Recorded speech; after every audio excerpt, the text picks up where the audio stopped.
როცა ვეუბნები რომ ცუდად თავარის მამა უმეუბნება რომ არა შენ ეშმაკი გებწვის და მე თავს ვაძალებ პირობითად თქვა. ან დაუშვათ მაგალითად ის ადამიანს მომდა ტკბილი და ამან იცის რომ ეს ცუდია ტკბილი და არ იღებს ამ დროს.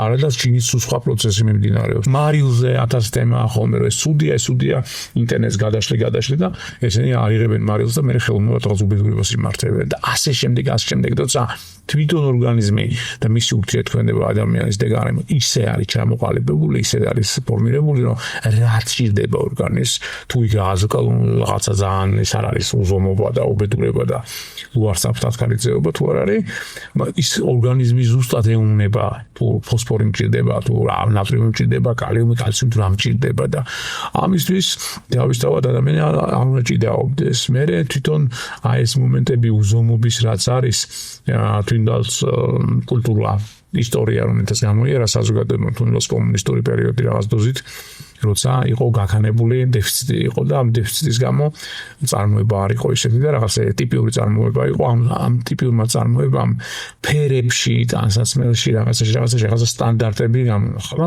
დღესდღეობით როცა ეს გახსნილია ეს თემატიკა და ნებისმიერი ტანსაცმელის ფერი შეიძლება შეარჩიონ მანქანა რაღაცა მაინც twinში ის ეს ტიპიური აზროვნები და ყველას ერთნაირი ტელეფონი. ამიტომ ახლა რა გადახდება სხვა რაღაცაში. ეს არის მაგალითად აღმოსავლური თემატიკები, ეს არის დაუშვათ სოკოს მოხმარება, ამერიკული თემატიკები და ასე შემდეგ, ეს არის რაღაც დრაგების მოხმარება და ასე შემდეგ.